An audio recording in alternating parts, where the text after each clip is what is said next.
안녕하세요. 숲이를 읽어주는 자매의 지촉행자 마술사입니다.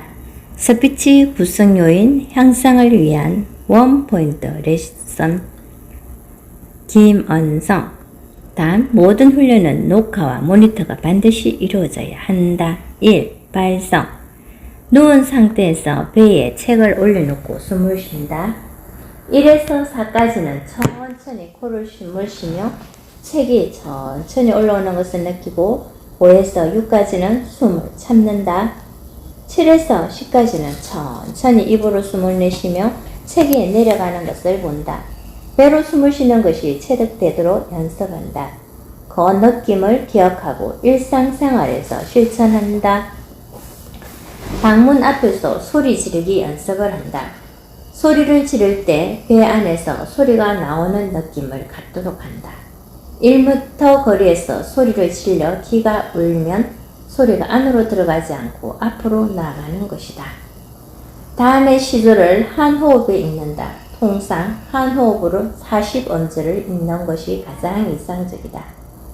빨리 읽는 것이 아니라 시조를 읽듯이 천천히 읽는 것이 중요하다. 다음 시조를 소리내어 읽어보자. 500년 도업지를 필마로 돌았으니 산천은 어고하되 잉글은 간대없다. 어저버 태평영월이 꿈이런가 하노라. 2. 발음. 다음의 표를 소리내어 자주 읽는다. 아래 방향으로 천천히 음가를 고려해서 읽고 그 다음에 아주 빠른 속도로 읽는다. 이것이 1세트로 하루에 10세트씩 읽어보자. 가게 기고구 나네 니노누 다데 디도두 라레 리로루 마메 미모무 바베 비보부 사세 시소수 아에 이오우 자제 지조주 차체 치초추 카케 키코쿠 타테 티토투 파페 피포푸 하헤 히호후. 3. 외모, 외형. 옷장에 있는 가장 좋은 옷을 모두 꺼내 입은 후 캠코더로 찍어본다. 색상, 스타일 등을 고려하여 여러 번 입어본다. 물론 헤어스타일과 장신구도 자주 변화를 준다. 찍은 화면을 주변 사람에게 보여주고 평가를 받는다. 4. 몸짓, 언어, 제스처. 직성보다는 곡선을 이루게 하며 제스처 후 다음 동작으로 이어지는지 확인해 보자.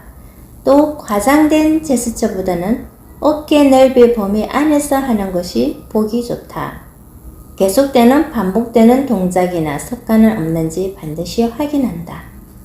자세. 한 발을 약간 앞으로 내민 상태에서 등과 엉덩이가 일직선이 되도록 조금 힘을 준다. 그리고 나머지 부분은 힘을 뺀다. 눈빛. 대화할 때 상대방의 두 눈을 다 보지 말고 한쪽 눈만 본다. 사람이 많은 곳에서는 청중을 세 부분으로 나누고 적절히 시선을 배분하는 연습을 한다. 움직임. 무엇인가 강조를 하거나 질문을 던질 때는 무대를 가로질러 이동해 청중의 주의를 환기시킨다.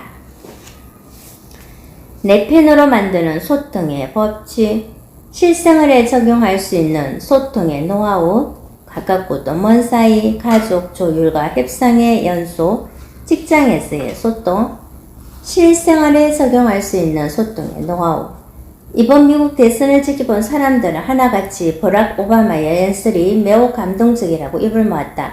우리나라 대통령 선거일도 모를 만큼 정치에 관심 많은 사람들조차도 오바마의 원문 연설문을 다운로드해서 보기도 하고 심지어 오바마 연설문을 모은 책이 출간되기도 했다. 그의 연설하는 장면을 동영상으로 보거나 연설문을 본 사람들은 모두 감동적인 연설이었다고 평가한다. 미국의 정치적 상황도 모르고 연설에서 가장 중요한 언어를 모름에도 불구하고 오바마의 연설이 전 세계인에게 감동을 줄 수 있었던 이유는 변화를 만들겠다는 강한 신념과 함께 그 말에 한치의 거짓도 없을 것이라는 진정성이 느껴지기 때문이다. 지금까지 수많은 언론에서 그의 연설에 대한 유등감과 운율을 적절히 사용할 줄 안다. 목소리가 흡수력이 있다. 반복 기법을 사용해 청중의 기억에 각인시키는 능력이 탁월하다. 덩 분수기에 놓았다. 모두 맞는 말이다. 하지만 그의 말에서 솔직함과 진실성이 느껴지지 않았다면 오늘의 오바마는 결코 없었을 것이다. 이와 더불어 우리는 할 수 있다는 듯한 강한 눈빛과 확신에 찬 말투는 청중을 압도하기에 충분했다. 힐러리가 지금까지 나의 경험으로라면 나를 내세울 때 오바마는 우리는 할 수 있다라며 우리 위를 강조했다. 이런 그의 통합, 화합의 의제와 절묘하게 겹쳐 엄청난 시너지 효과를 냈다. 화자와 청중이 대등하다는 느낌을 주며 정말 무언가 할 수 있다는 희망을 준 것이다. 3억 명이 넘는 미국인들의 마음을 흔드는 그는 암투병 중인 외할머니가 유독해지자 이틀 동안 선거운동을 접고 하와이를 찾을 만큼 가족에 대한 사랑이 각별하다. 이때 오바마는 어머니의 임종도 지키지 못했기 때문에 늦지 않도록 하와이를 방문해야 했습니다. 라며 유권자들에게 양해를 구하기도 했다. 그는 다수 불우한 어린 시절을 경험한 탓인지 자신의 두 딸에게는 평소 잠자기 전에 책을 읽어주는 자상한 아버지이다. 하지만 딸들에게 금수한 생활을 가르치기 위해 일주일에 1달러의 용돈을 주기도 할 만큼 험하기도 하다. 그의 따뜻하고 가정적인 모습은 사람들에게 진정성 있는 모습으로 비춰졌다. 2008년 11월 4일 대통령 당선 직후 오바마는 가족의 손을 잡고 무대에 올랐다. 그리고 수많은 인파 속에서 눈물을 닦고 있던 오프라 윈프리의 모습이 카메라에 잡혔다. 오바마 당선에 큰 영향을 미쳤던 오프라 윈프리의 상대방을 배려하는 소통의 힘은 앞서 여러 번 강조했다. 그녀는 단순히 청중과 경험을 공유하는 것을 넘어 희망을 제시한다. 그리고 성공한 사람이 가질 수 있는 오만함이나 거만함을 드러내지 않는다. 상대방을 가르치려고 하기보다는 배려하고 아무리 사소하고 작은 말이라도 놓치지 않겠다는 듯 활짝 길을 여는 오프라의 소통법이 오늘의 그늘을 잇게 했다. 한 사람의 마음을 얻으면 천하를 얻는다라는 말처럼 사람의 마음을 얻는 것은 매우 어렵다. 하지만 그 마음을 돌아서게 하는 것은 순식간이다. 사소한 말 한마디로 천하를 잇는 우를 범해서는 안 된다. 오바마처럼 진실성 있게 오프라처럼 사람의 마음을 열 수 있는 따뜻한 소통을 해야 한다. 소통은 우리 일상의 생활에서 늘 이루어지고 있다. 하지만 우리는 어떻게 소통해야 하는지 잘 모르는 것이 문제이다. 만약 지금 주변 사람과 갈등이 지속되고 있다면 소통에 문제가 있다는 것이다. 소통의 달인들이 보여준 7가지 법칙을 생활 속에 적용해보자. 그리고 각 상황들에 어떤 법칙을 적용하는 것이 좋을지 고민해보자. 다음에 제시된 표들을 실제 소통하는 데 이용하도록 하자. 소통하기 전에 확인해야 할 요소들과 청중을 분석할 때 필요한 표를 이용해보고 소통할 때의 자신을 스스로 점검해보도록 하자. 이 연습을 꾸준히 하면 소통 능력이 향상될 것이다. 소통하기 전 체크리스트. 공감의 원칙. 자신이 만나야 될 사람에 대해 얼마나 알고 있는지 고민해보자. 그를 만나는 이유, 목적뿐 아니라 그의 성향, 취미, 태도에 대한 고민이 깊을수록 좋은 공감대를 형성할 수 있다. 소통하기 전 스피치를 위한 청중 분수표를 활용해 미리 상대방에 대해 알아보자. 경청의 법칙. 만나는 사람에 대한 선입관은 없는지 생각해보자. 선입관이 있다면 상대방의 이야기를 경청하기 어렵기 때문이다. 상대방의 이야기를 끝까지 듣는 인내심이 필요하다. 또 생활 속에서 분석적 듣기 훈련을 통해 핵심 메시지를 파악하는 연습을 하자. 통합의 법칙. 만나는 장소, 상황에 적절한 의상과 헤어스타일, 장신구를 하고 있는지 생각해보자. 평소 자신의 모습을 캠코더를 이용해 찍어보는 것이 필요하다. 이미지를 망치는 잘못된 제스처나 자세는 없는지 파악하고 명확한 발언과 안정적 발성을 위해 평상시에 훈련한다. 스토리텔링의 법칙. 만날 사람이 흥미롭게 들을 수 있는 소재를 미리 준비하도록 한다. 평소 시사 프로그램을 시청하거나 신문이나 독서를 통해 풍부한 이야기거리를 준비한다. 또 청중 분수표를 활용해 어떤 내용을 말할 것인지 미리 구성하도록 한다. 명료성의 법칙. 이야기하고자 하는 바가 무엇인지 명확하게 정리해보자. 자신의 주장이 정당성이 있는지, 근거는 타당한지 검토해보자. 이때 가장 중요한 것은 출처가 확실한 자료들을 활용해야 한다는 것이다. 반복과 자극의 법칙. 만났을 때 어떤 말로 대화를 시작할지 준비한다. 시의성 있는 주제, 상대방의 관심을 가지고 있는 일, 적절한 유머, 날씨 같은 소재가 좋다. 또 상대에게 강한 인상을 심어줄 수 있는 개성 있는 자기소개와 전달할 핵심 키워드를 준비한다. 진정성의 법칙. 상대방과의 만남을 진심으로 원하는 것인지 생각해 본다. 단지 자신의 이익만을 위한 만남은 오래가지 못한다. 사업상 만나는 상대이더라도 어떻게 자신의 진심을 보이고 서로에게 이익이 될 수 있는 방법은 무엇인지 미리 생각해 보도록 한다. 스피치를 위한 청중 분수표. 이익 분석. 청중이 원하는 이익은? 청중의 잠재 가치는 무엇인가? 형태 분석. 청중의 수, 연령층, 성별 구성, 경력, 특성 분석. 주제의 이해 정도, 주제에 대한 태도, 동기, 이성적, 감성적, 문화적, 스타일, 직선적, 분석적, 정치적. 의사결정관자는 누구인가? 총평. 소통 시 체크리스트, 공감의 법칙. 차이를 인정하고 받아들이고 있는가? 공통점을 발견하고자 노력하고 있는가? 적절한 자기 노출로 공감대를 형성하는가? 경청의 법칙. 집중하여 듣고 있는가? 말할 수 있는 분위기를 조성하는가? 통합의 법칙. 따뜻한 눈빛으로 상대방을 보고 있는가? 자세가 적절한가? 적절한 스킨십을 하는가? 스토리텔링의 법칙.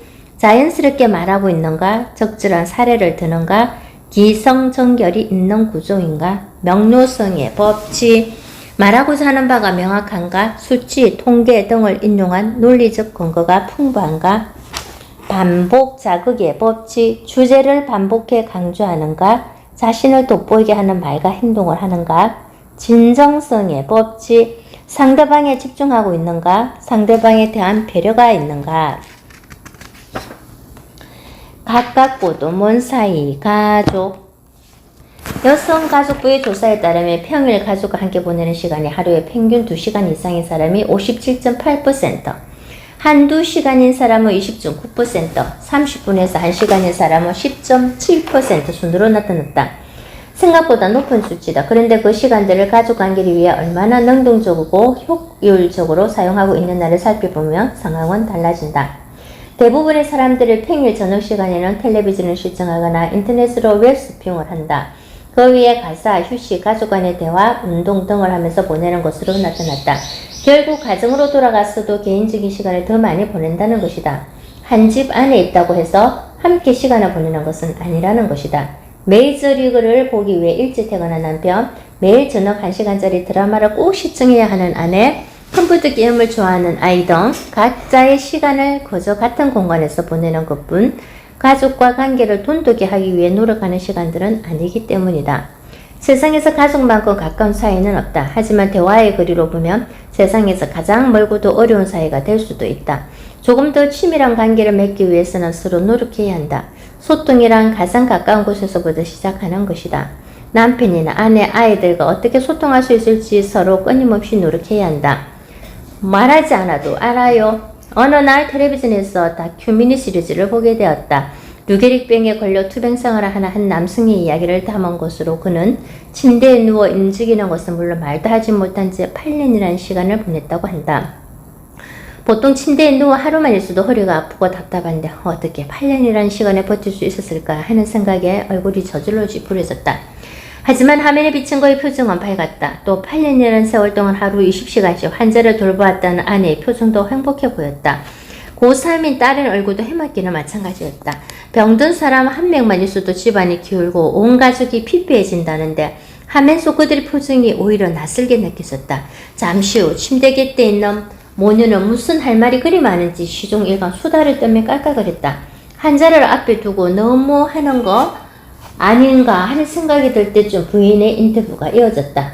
하루 20시간 이상을 말 한마디 하지 않고 서로 얼굴만 보고 있는데 딸하고의 대화마저 없으면 저 사람이 얼마나 외롭겠어요. 우리와 단절됐다고 느끼는 순간 저 사람은 더 이상 버티지 못할 거예요. 비록 남편은 말 한마디도 할 수 없는 상황이었지만 아내와 딸의 배려로 인해 서로 교감하고 있었던 것이다. 아내와 딸의 진정성이 담긴 소통은 남편에게 8년이라는 긴 시간 동안 힘든 투병 생활을 이겨나갈 힘이 되어주고 있었다. 부부간에도 소통이 필요하다.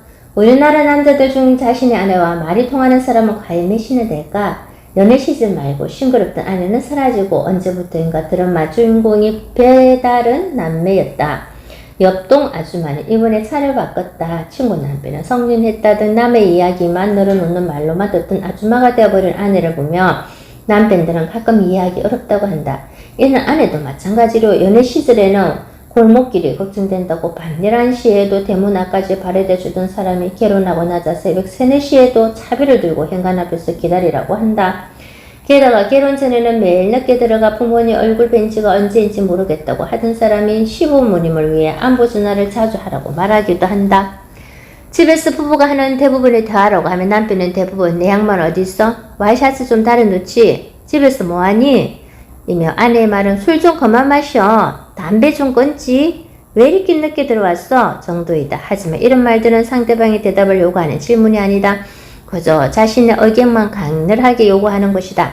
한 부부가 있다. 아내는 평소 고통성에 받아본 적 언제인지 모르겠다고 노래를 부른다.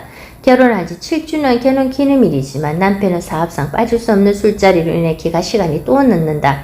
이미 술이 취한 남편은 결혼 기념일인 넣는 것이 미안해 가는 길에 장미구로 한 다발을 준비한다.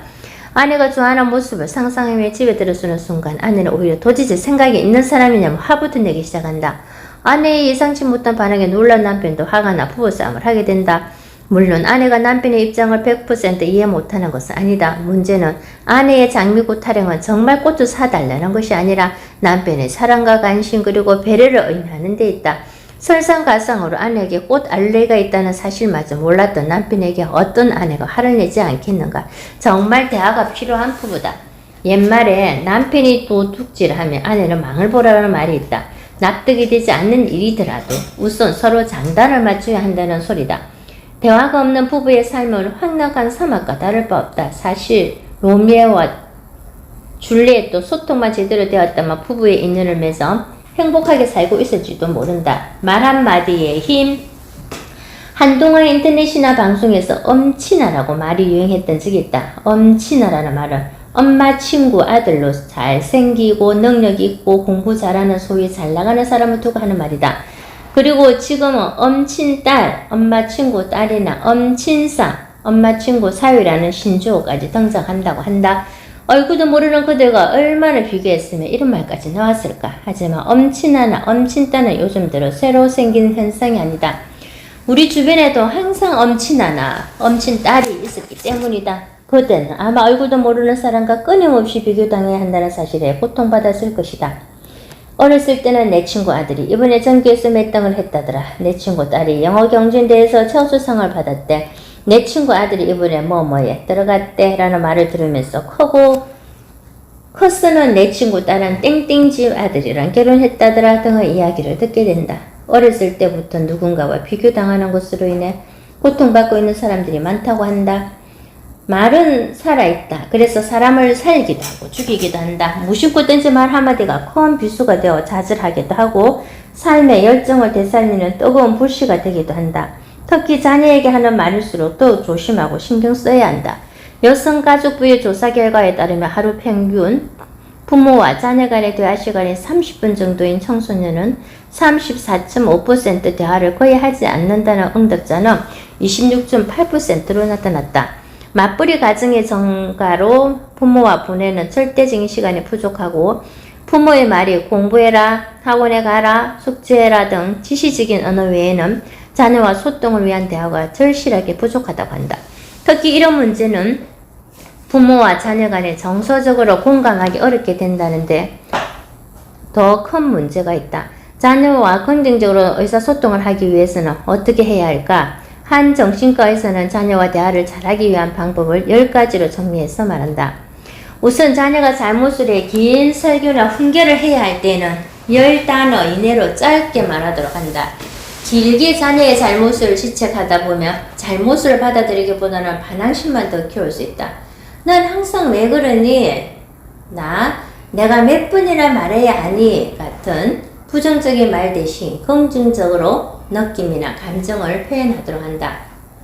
마음에 안 들으나 알아서 해 등의 모호한 표현 대신 숙제나 학교에서 돌아오자마자 하는 게 어떻겠니? 라는 식으로 특정 행동을 정확하게 지칭해서 말하도록 한다. 문제가 발생했을 때는 자네의 말을 다 들어보지도 않고 추측하는 것보다 우선 얘기를 들어보도록 한다.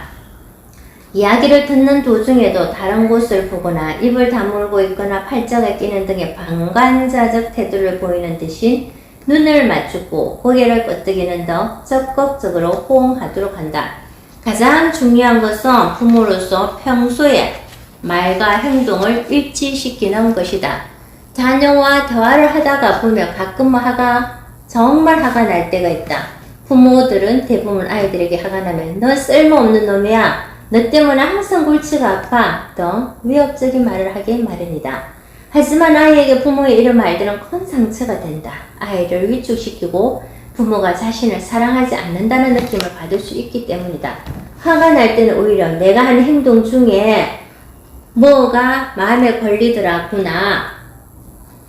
어떤 문제가 있는지 같이 얘기해 볼까? 라는 식으로 자녀가 자신의 문제에 대해 좀 더 터놓고 얘기할 수 있는 시간을 갖고 진지하게 얘기를 들어주도록 한다. 종종 부모가 생각하더라도 자신의 아이가 잘못을 할 때도 있다. 그때는 고함을 지르거나 큰 소리로 꾸짖는 대신 중립적이고 자연스러운 목소리로 아이를 타이르는 것이 중요하다. 부모의 위협적인 모습은 항상 아이를 불안에 떨게 하고 대화를 차단시킬 수 있다. 가장 중요한 것은 아이와 이야기를 자주 하되 지나간 잘못을 덜추지 말고 현재 자녀가 어떤 생각을 하고 있는지 어떤 생활을 하고 있는지 이야기를 들어주는 것이 중요하다. 성격별, 유형별 소통의 특징. 사람들과 어울려 생활하다 보면 누구나 시시때때로 다른 사람에게 상처를 주기도 하고 받기도 한다. 이때 사람들은 대부분 상처를 주는 사람을 코드가 달라, 나하고는 맞지 않는 사람이야 라는 선입견으로 멀리하는 경우가 많다. 이런 경우 어떤 점에서 상처를 받았는지, 어떤 면에서 상처를 주었는지 상대방과 의사소통을 하면 많은 부분 작은 해프닝으로 끝날 때가 많다. 효과적으로 의사를 교류하기 위해서는 그 무엇보다 상대방에 대한 신뢰가 있어야 한다. 그에 앞서 그 사람의 습대를 먼저 파악하는 것이 도움이 될 것이다. 저 사람은 틀린 것이 아니라 나와 다른 것이기 때문이다. 대화는 소리가 아니라 마음으로 하는 것이다. 간략하나마 성격별로 가지고 있는 소통의 특징을 정리해 보았다. 이를 통해 주변 사람들을 좀 더 이해하고 배려하는 습관을 가질 수 있기를 바란다. 분석적인 성격의 소유자들은 이성적이고 논리적인 성향이 강해서 일정한 주제를 가지고 토론하기를 즐긴다. 이들은 미사여구를 잘 쓰지 않고 간결하고 명확한 표현을 좋아한다. 쉽게 흥분하지 않는 성격으로 매사에 침착하며 인내심과 집중력도 매우 강한 편이다. 따라서 이런 성격의 소유자를 만날 때에는 사전에 충분한 데이터나 자료 등을 준비하는 것이 꼭 필요하다. 가장되거나 혼란스러운 표현은 피하며 논리적인 사실에 의거하며 구체적이고 실정적인 데이터로 자신의 근거를 뒷받침해야 한다. 충분한 시간을 가지고 차분히 대화를 이끌어 나가는 것이 좋다. 사교적인 성격의 소유자들 주변에는 언제나 사람이 끊이지 않는다. 말이 다소 빠르지만 어휘구사력이 좋고 넘치는 재치와 유머로 대화의 분위기를 주도하는 편이다. 또한 융통성이 많고 개방적이어서 화려하면서도 개성을 잃지 않는 특징을 가지고 있다. 하지만 지나치게 분위기를 타기 때문에 일관성이 없는 변덕이 심한 사람으로 보일 수도 있다. 그리고 활동한 성격 때문에 장수와 어울리지 않고 튀어 보이는 단점이 있다.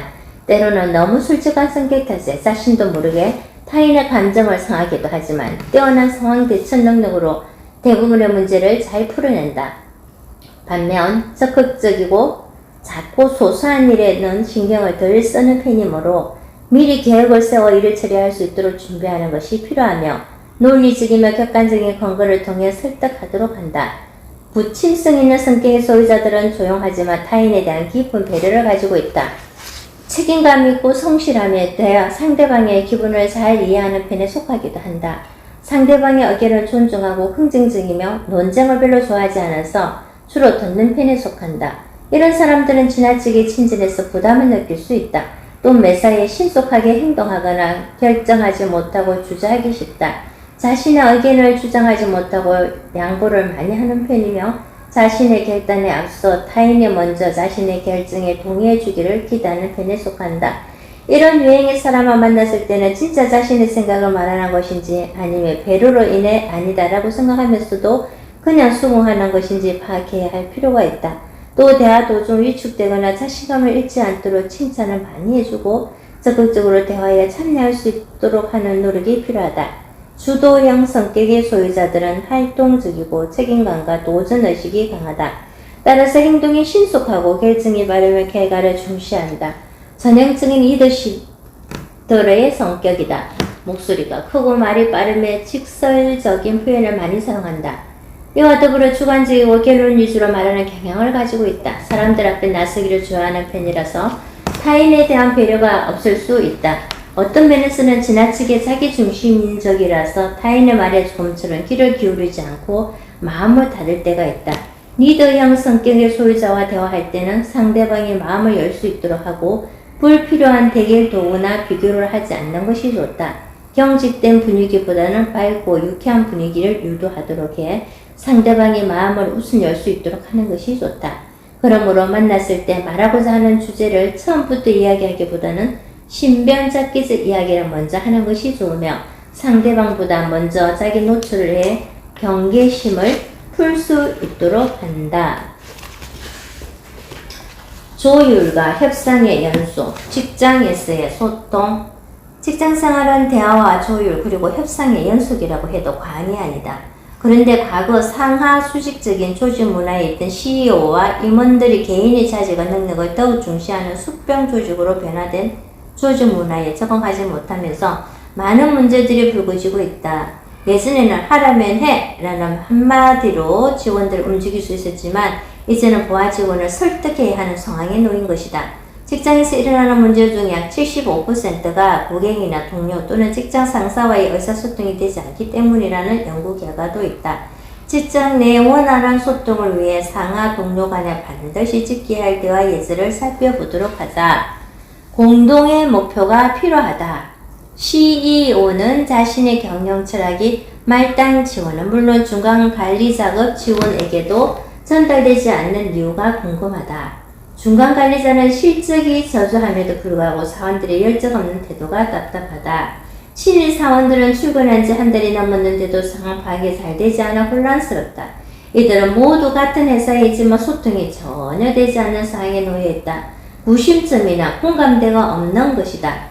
닭은 울을 때를 알리고 고양이는 쥐를 잡듯이 부하 한 사람 한 사람의 능력을 발휘시키면 윗사람은 스스로 할 일이 없어진다. 윗사람이 능력을 발휘하면 일이 제대로 되지 않는 법이다 라는 말이 있다. CEO는 단순히 업무를 지시하기보다는 공감대와 공동의 목표를 만들어 직원들에게 동기를 보여야 한다. 감성적 접근도 중요하지만 직장에서는 자신의 의견이 명확한 것이 더욱 중요하다.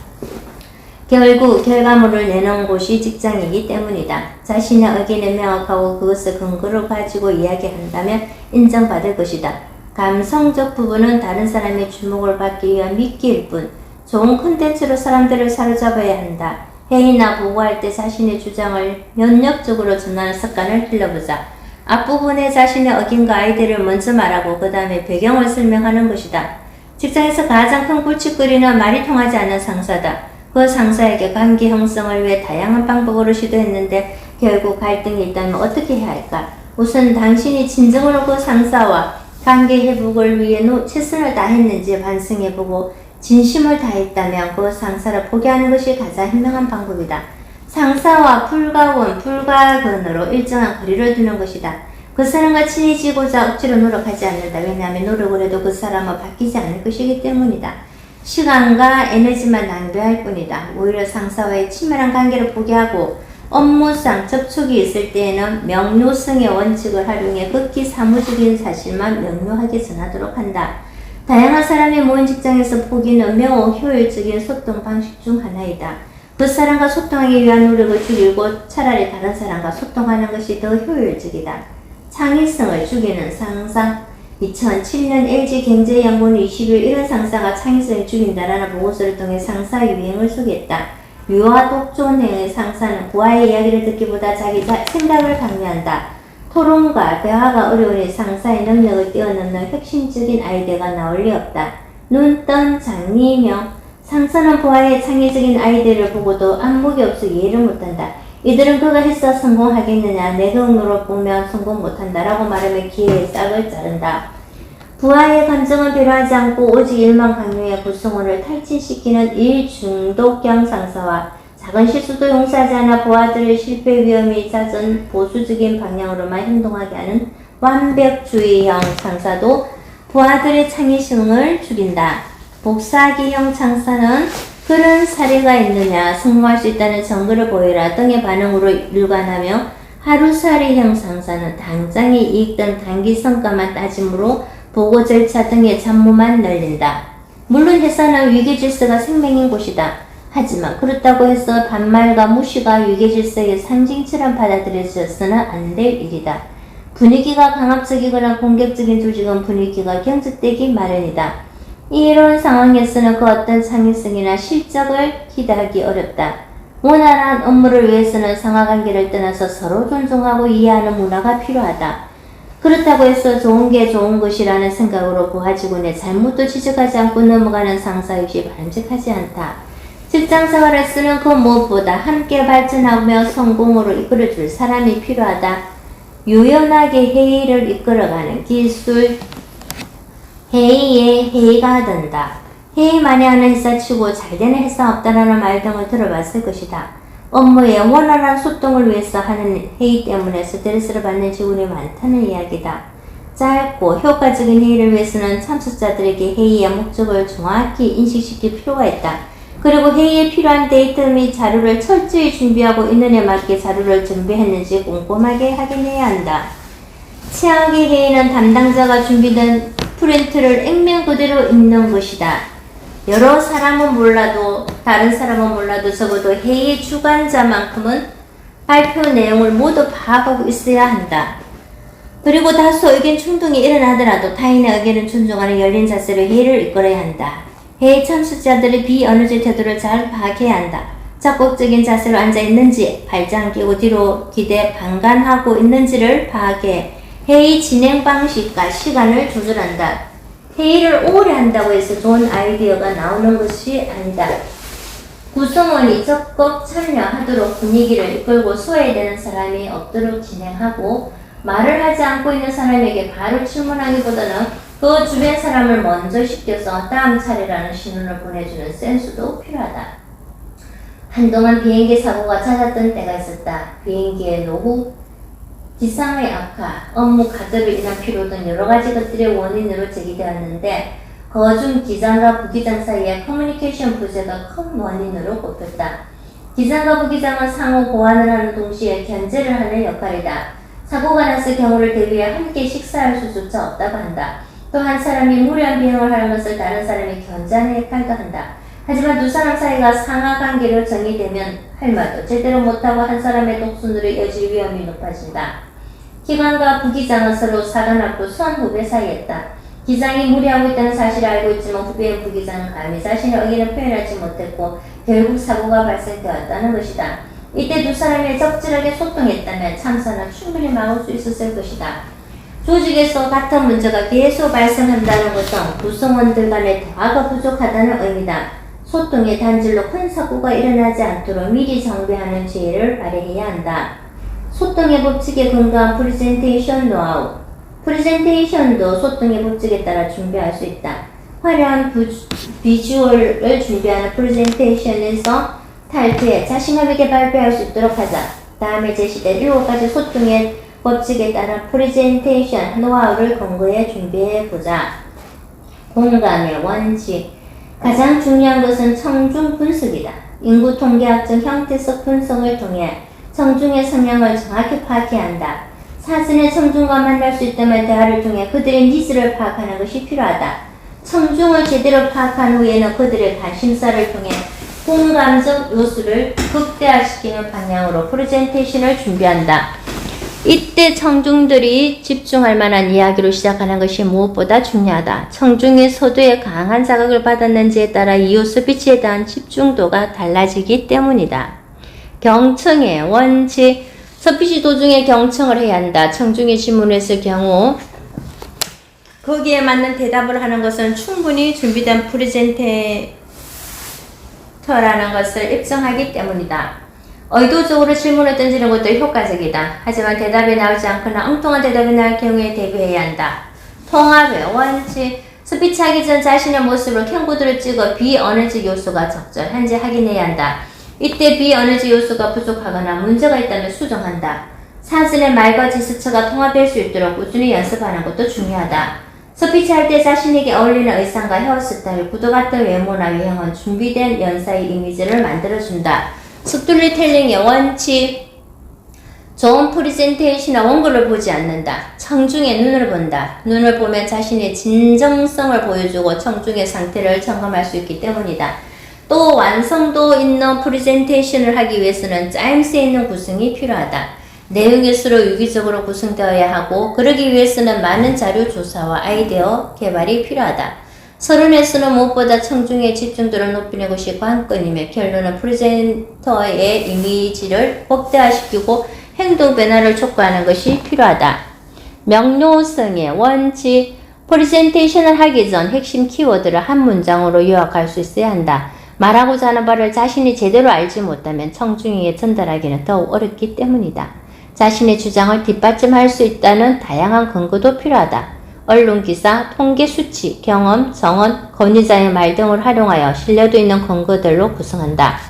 반복과 자극의 원칙.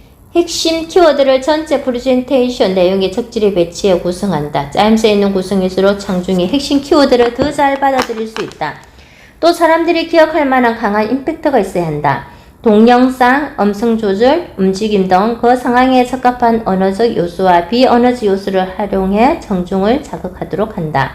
진정성의 원칙.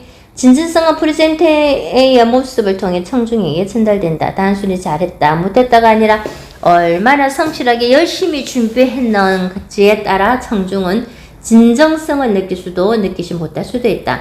말은 서툴지만 땀을 뻘뻘 흘리며 여러가지 시도를 하는 프레젠터는 청중에게 감동을 준다. 소통을 잘하기 위한 원포인트 레슨. 표현 능력. 반드시 캔보드나 보이스펜으로 자신의 소리를 녹화 및 녹음해야 한다. 반드시 완성된 문장으로 해야 되며 중간에 틀리더라도 멈추지 않고 끝까지 해야 한다. 표현 능력은 연습과 실천을 통해서만 형성된다. 아무리 많은 지식을 가지고 있다 하더라도 활용하지 않으면 표현 능력은 떨어지기 마련이다. 그러려면 우선 일상생활 속에서 수다쟁이가 되어야 한다. 정치인, 교사, 종교 지도자들이 말을 잘하는 것은 자주 하기 때문이다. 평소 실천해야 할 요소. 캔코드 일기 쓰기. 하루 일과를 5분 정도로 요약하여 캔코드 앞에서 말하기. 집에서 회사, 학교로 이동하는 길을 리포트처럼 표현해 보기. 여행, 산책, 영화, 미술 전시회, 음악회 감상 후 내용 정리해 리포트처럼 5분 동안 말해 보기. 나이 많은 노인에게 문자 메시지 보내는 방법 설명해 보기. 친구들과 대화할 때 의도적으로 주제 바꾸어 보기. 재미있는 이야기를 준비해서 직장 동료나 가족에게 웃을 때까지 시도해 보기.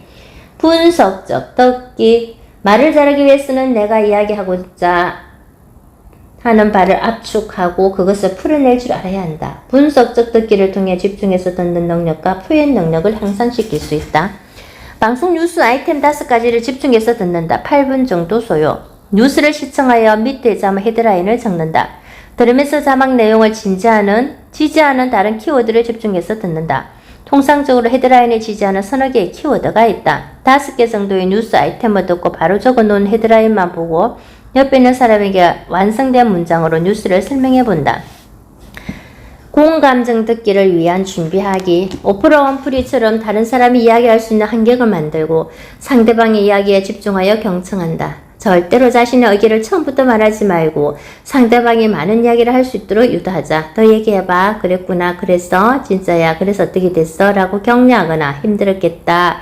그런 말을 하다니 정말 황당하다고 동의해주고 조금 적극적으로 상대방에게 다가가 안고 눈을 반드시 맞추며 고개짓을 하는 등 비언어적 요소인 호응이나 제스처는 많은 도움이 된다. 만약 상대방의 이야기만 고민이나 문제라면 이야기를 다 듣고 집에 와서 공감적 듣기를 위한 상대방 이해하기 표를 작성해보자. 이런 과정을 통해 사람을 이해하는 능력이 향상된다. 인명 리스트 작성하기. 우리는 매일 수많은 사람들을 만나지만 그 사람을 관리하지는 못한다. 명함을 받기는 하지만 그거조차 버리기 일수다. 명함에도 특징을 적는 사람도 있지만 그것만으로는 부족하다. 다음에 제시된 인맥관리 기록표를 작성해보자. 3번 정도의 만남을 기록하면 상대방의 모습이 더 확연히 보이고 기억되며 다음에 만났을 때 상대방과의 공감대 형성이 훨씬 쉬워진다.